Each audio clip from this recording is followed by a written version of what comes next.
who this is underneath you here. Thank you so much. Yeah, no problem. And there's another one, Channel 3 just got here, so, oh boy, wow, this is high. Let me figure out a way to drop it somehow.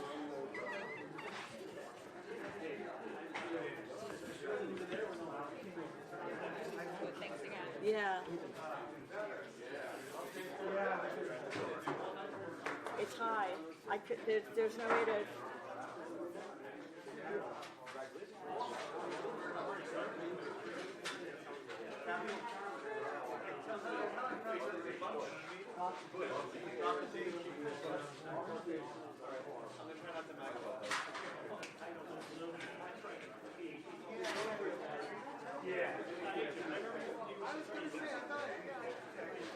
Captain, sir.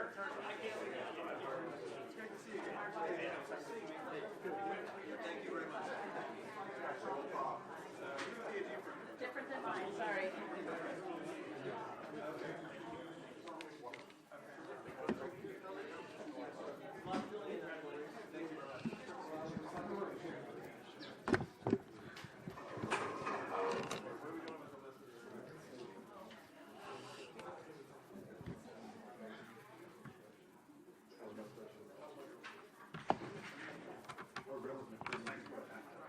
Are you gonna be a, sorry, I don't.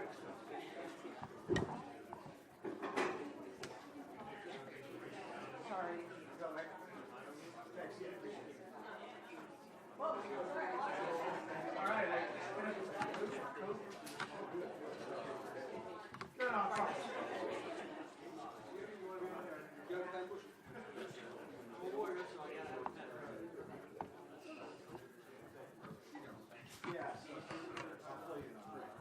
There, you still see yours a lot.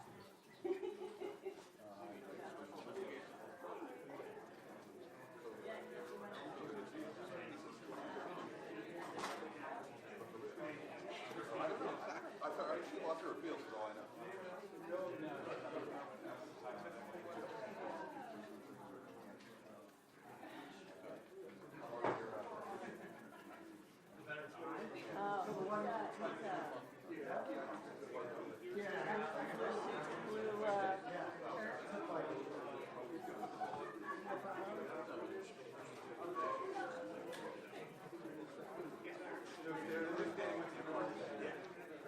I couldn't figure out any other way to make that lower. Can you? Hi there, we're still making sure that we can. Okay, let's see. If we go, yeah, I think Manny needed to run down to get an adapter or something. That's true. We could switch where you guys are. If we switch where you guys are, while we move. Yeah, let's do that. Yeah. Okay. You get that one? Move it. Okay. You slide up front. Don't move backward too quick. Yeah. I don't know whose this is. I think that's the best we can do. Oh, it was here when you got here? That seemed okay for you? That work? Okay, do not go backwards. Go out to your right. Yeah, we don't want to do that. You sure? You comfortable?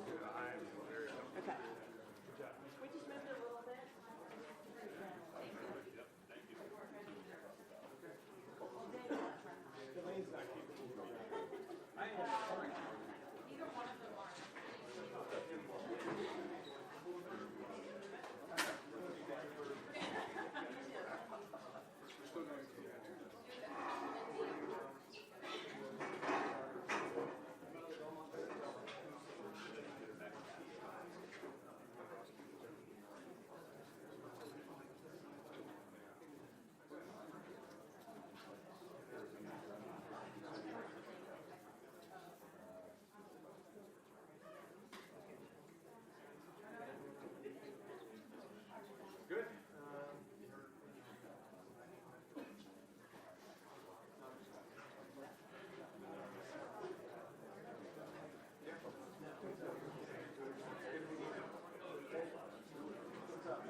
Gentlemen, my name is Brendan Flynn. I'm the Chief of Staff and Chief Deputy District Attorney for the Bucks County District Attorney's Office. I'd like to introduce Bucks County District Attorney Joe Kahn and members of the task force today. Sir?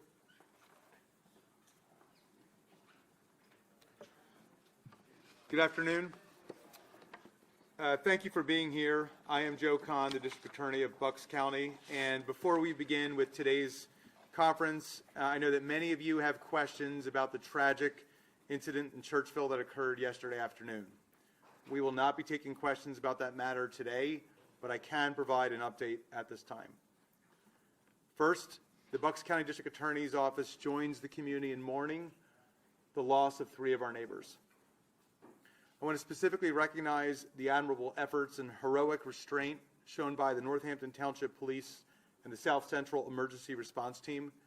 Despite being confronted by an armed individual under excruciatingly difficult circumstances for roughly 5 hours in the bitter cold, officers utilized tactical resources, every tactical resource available, to take the suspect into custody alive, preventing further tragedy. I can also provide a brief timeline of yesterday's events. Northampton Township Police responded to a residence on Heather Road at 2:15 p.m. yesterday for a well-being check after a family member had not been heard from since Saturday. Upon arrival, officers were confronted by an adult male who was armed with a knife. After an hours-long standoff in a barricade situation, the suspect was successfully taken into custody yesterday evening. While inside the home, the tactical personnel located 1 deceased person in the kitchen and 2 deceased people in a nearby room. I can confirm that this case is being investigated as a homicide. A veteran prosecutor from my office has already been assigned to lead this investigation in coordination with Northampton Township Police and Bucks County detectives. In the meantime, the suspect remains in custody on charges relating to the assault of a different victim while we complete the homicide investigation. Autopsies are being conducted by the Bucks County Coroner's Office today. As this is an ongoing investigation and out of respect for family members who may not have yet been contacted, we will not be taking questions on the specifics of this case at this time. We do expect to be able to provide more information in the very near future, possibly tomorrow. In the meantime, we want to reiterate that all available evidence indicates that this was an isolated incident, that there's no ongoing danger to the community. And now, the reason we're all together today, which is to share the details of a takedown of a multi-state, multi-million-dollar drug trafficking organization and the heroic actions of law enforcement who were shot at during the execution of a high-risk warrant in Philadelphia. I'm proud to be joined here today by representatives of several of the agencies who were involved in this investigation. Bucks County detectives, represented by Deputy Chief Jack Slattery, who's here with Brendan Flynn and Crystal McElroy from my office. Bensalem Township Police Department, represented by Public Safety Director McVeigh and Captain Bush. The Federal Bureau of Investigation, represented by Special Agent Sucheski. The Pennsylvania Attorney General's Office, represented by Deputy Chief Hagler, Regional Director Trainer, and Senior Deputy Attorney General Sweeney. The Pennsylvania State Police, represented by Trooper Holdifer of Troop K. And the Mount Laurel Police Department, represented by Lieutenant Corsanico, Detective Sergeant Trush, and Detective Christian. One of my highest priorities as District Attorney is to protect the protectors, the law enforcement professionals who put their lives on the line to protect us every single day. And that is why we brought this defendant, Nicholas Sperando, and his co-conspirators back to Bucks County to face accountability for their actions. The weapon used in this case was used to fire at law enforcement officers who were performing a lawful function.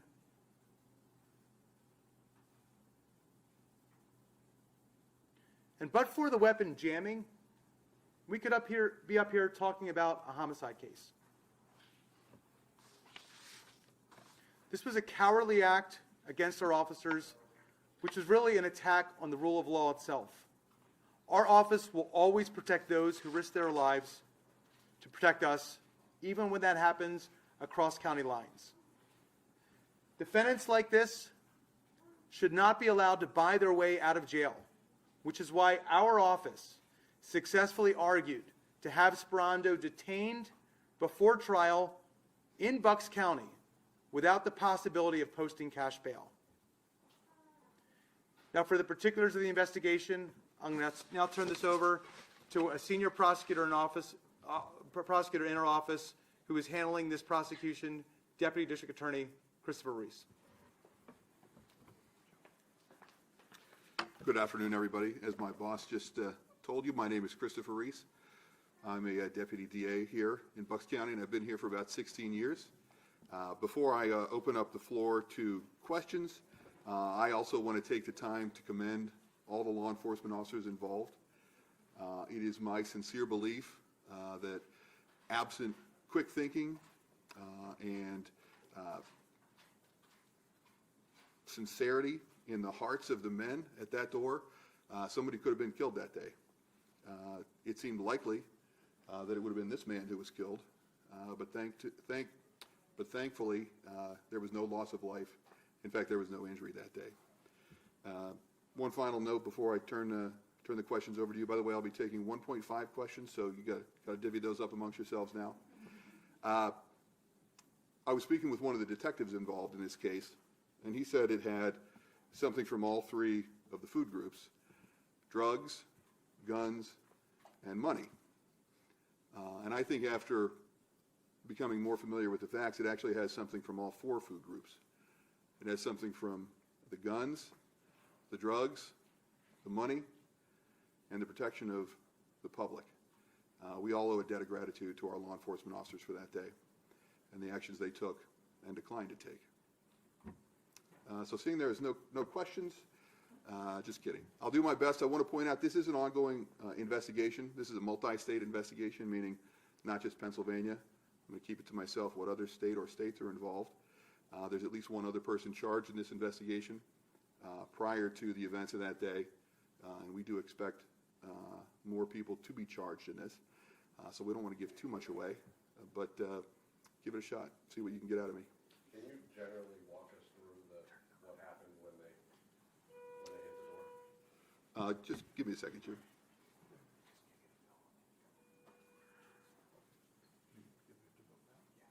All right. Jim, mercifully, I'm not going to answer that question, at least at this time. Director McVeigh is here. He's got probably even more of a busy schedule than I do, and I think he has the opportunity to speak to you guys about some of the fantastic work both his officers completed on that day and some of his alums as well. Director? Thank you. Good afternoon, everyone. Thank you for being here. I appreciate District Attorney Khan hosting this and his words to support law enforcement. This case really highlights the extreme dangers that are faced by our law enforcement personnel when they deal with illegal drugs and guns. It's not seen enough by the public to realize the danger that they do face every single day, and I applaud their efforts, as the District Attorney just has. On this case in particular, this suspect obviously posed a real danger to them that morning, but think about the citizens that the suspects put in danger every single day, that they're putting poison on the street and carrying these guns around. If they're willing to fire rounds at law enforcement after they've identified themselves, they'd have no problem using that same level of violence on anyone on the streets. I would like to commend all of the law enforcement personnel for their professionalism that day, to be able to restrain themselves, to retreat safely, and ensure that they were not hurt. They did an excellent job in making this apprehension in the manner they did, and that's a tribute to their training. I would also like to thank all the law enforcement personnel behind me and their staff for the level of cooperation and coordination they did across county and state lines, and this really proves what law enforcement can do and the impact we can have on communities to keep them safe when we work together. Thank you.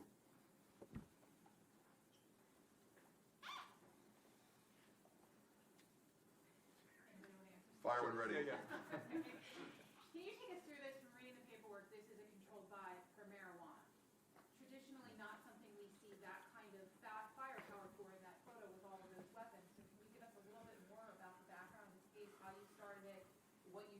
is this Jim's question? Are you, Jim, is she taking your question? All right. I think it underscores the fact that drug dealing, regardless of the substance, is a crime that has a lot of intersections with firearms. It is a crime that is enforced by violence. And we don't tend to think about marijuana that way, but during the course of this investigation, I've been involved with it for probably about 6 months. There were multiple controlled buys from multiple individuals in this case. Police have identified, or had identified prior to the execution of these search warrants, the possession on the part of some of the players of handguns. What I'm trying to say is, police were not surprised to find firearms, which is why they took the sort of tactical response they did in executing these warrants. It was not a surprise to law enforcement that they were facing firearms. I think it was a surprise to law enforcement that they were facing bullets, but they took the appropriate steps necessary. I've seen the video of some of the execution of the search warrants, and it is a remarkable feat I mean, it's bravery under fire. You know, I try to shy away from the term literal, but it's literal bravery under fire. And these men just calmly went about their job and ensured that they, as well as any of the individuals you might see on these screens, walked away on that day. Did that answer your question? A little bit. Okay. Can you generally kind of walk us through what happened and how it unfolded? Right, so these warrants were executed starting at around 6:03 in the morning. They were being executed at a number of different locations. On this specific location on Fairdale, police approached the door at 6:03. They were wearing tactical police gear that clearly marked them as members of law enforcement, and in order to further underscore the fact that they were, doing their job as police, they loudly announced themselves as such. Police search warrant, police search warrant. They then began banging on the door. Unfortunately, as you've heard today, that was not the only banging that occurred that day. There was an unmistakable sound of the discharge of a firearm. They began to take what I'm going to call, they may laugh at the term, but I'm going to call it evasive maneuvers. Approximately, by my count, 29 seconds later, there was a second discharge of a firearm. The evidence seems to suggest that this second discharge of the firearm is the round that went through the door in the direction of where police had just been standing. As at that time, they began to back off completely from the door of the residence and began attempting to negotiate. And it was several minutes later that Mr. Sperando surrendered himself through the garage of the home. Just one point to add to that. I felt like I was a little lackluster in the last, so this is bonus answer. Police did fully execute a warrant on that home. In addition to the discharge shell casing they found inside the home in the area where the person firing the gun would have stood, they also found an unfired shell casing, just like the one D.A. Khan was holding up. This is a 5.7 FN. It's the kind of ammunition that would fit a Herstal FN handgun, which is also found in the home. It's the kind of projectile which you would typically not find unless someone had been racking a firearm, suggesting it could have been an attempt to clear a jammed gun. Further suggesting that when police recovered that 5.7 Herstal, they identified the fact that there was another live round jammed in the slide, as if it had been, what police have told me, stovepiped in the firearm. All the guns you show in that photo was police. And so I'll just add one additional thing, because as Deputy DA Reese mentioned, the investigation continues in terms of the review of additional charges, and we're not here to speculate. We're here to talk about what the evidence is. And while the $4 million worth of street drugs that were physically recovered were primarily marijuana, the evidence also showed that during the barricade situation, there were efforts to dispose of other narcotics, and marijuana does not easily flush down the toilet or go down the bathtub or sink drain. Cocaine, however, does travel more easily that way, and so there was a small amount of cocaine that was recovered, and there was evidence indicating that there were efforts to dispose of cocaine during the execution of this warrant, where you had at least one individual who was prepared to shoot his way out rather than get caught.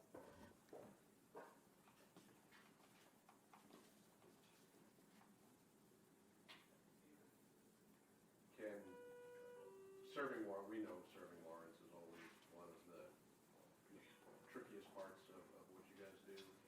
Can you talk about reacting to this the way they did? I know you touched on it, Chris, but just, when you see the video and you see this really happening to you guys. I think the first thing is you thank God, right, that the suspect was unsuccessful in his attempts. And then you really are thankful that the officers relied on their training, made sure they were in a safe tactical position.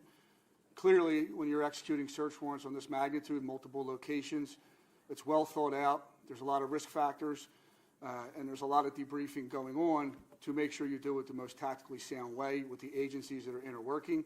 That was done in this case.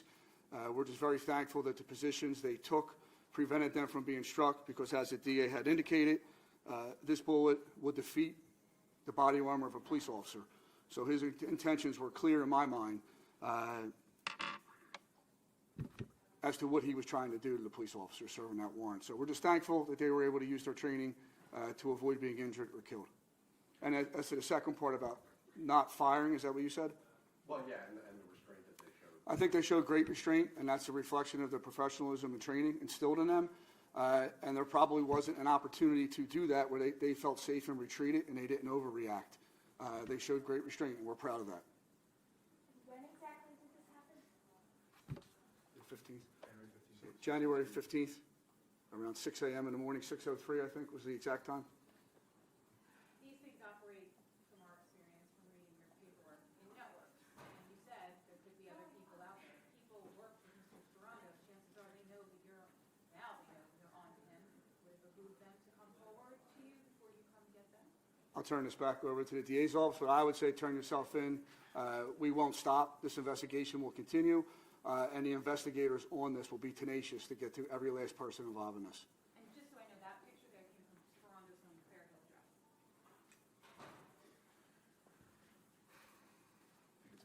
Yeah, I think that's a collection. I remember the multiple shotguns and the Armalite sporting type rifles. I think that's more of a collage of firearms. You know, this, as you point out, this is a conspiracy. It appears to be an enterprise or an organization. We'll obviously let the evidence dictate where we go from here. We believe other people know about what was taking place in Bucks County and other nearby areas, and we believe those people can help not just hold people responsible for crimes, but help continue to keep their community safe. For those of you that are not aware of the area where the shooting took place, this is just a residential neighborhood. This is a series of row homes. It appears that one of the discharges inside the row home while police were executing the warrant hit a wall adjoining a neighboring row home. So this was not just a situation where the individual inside the home put himself in jeopardy, and clearly the law enforcement officers outside were potentially facing lethal force, but the whole neighborhood was in a tough spot. And again, to echo Director McVeigh, these are true pros, and they handled themselves like true pros that morning. Can you explain the significance of the bullet for those of us who don't really understand? You mentioned what that bullet would do, but can you just explain that a little more?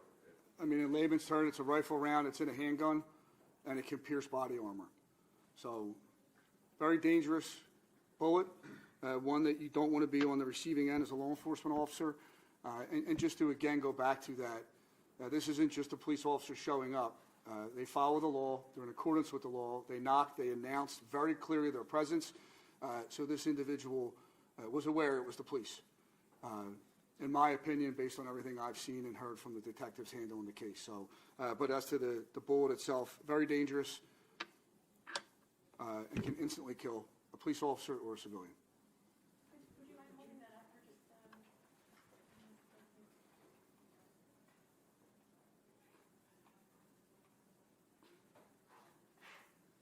Thank you. 5 more seconds, please. Oh, I'm sorry.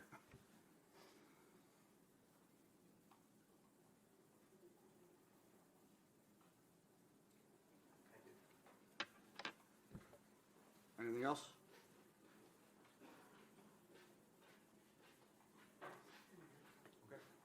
Thank you, everyone.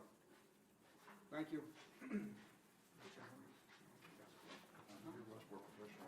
Good job.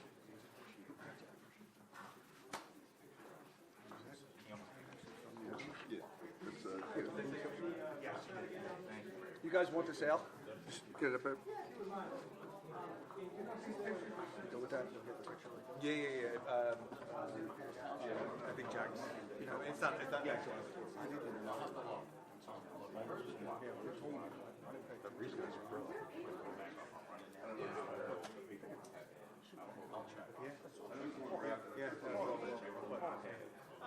Frida Savannah, Bucks County Herald.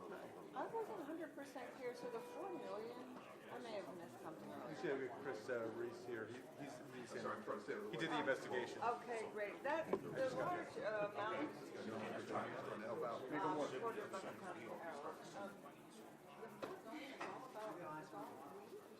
No, That's not cool. there was a lot of weed, there were a lot of drugs. That's a lot of money. Just to give you a little bit of insight into this, at one point during the investigation, police were viewing social media that they later confirmed depicting the interior of some of these homes, or some of these business properties or such. At one point, they were able to identify what appeared to be 100 pounds of prepackaged marijuana on one video, and cash that appeared to be more than $350,000 in the home on that day. So, does it seem like that's a crazy amount of drugs? Yes. Yes.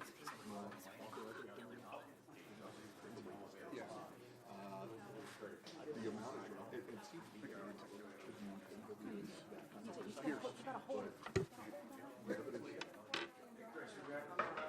that would be the street value of the control substance.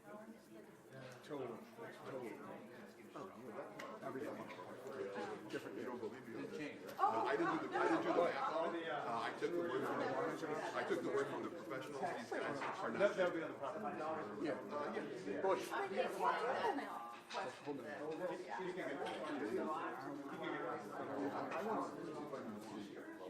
bring some notes. I didn't share these words, but I'll tell you what. I thought it was 200-300 pounds, but that's what I remember. So maybe you could do that. Yeah, that's an easy thing. I think it was like 417,000.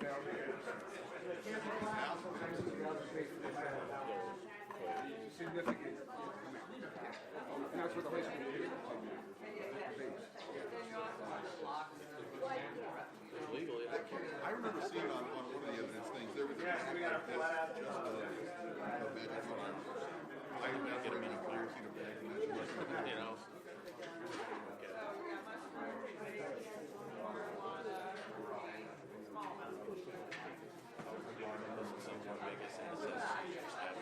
I think it was 2 ounces covered, but I don't know how long that.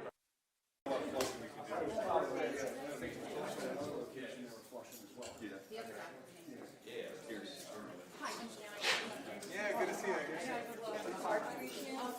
I'll get you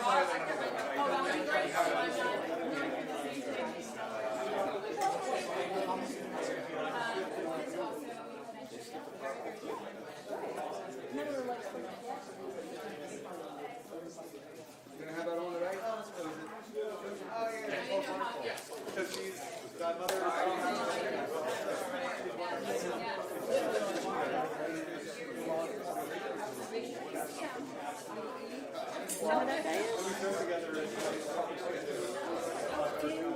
She just checked for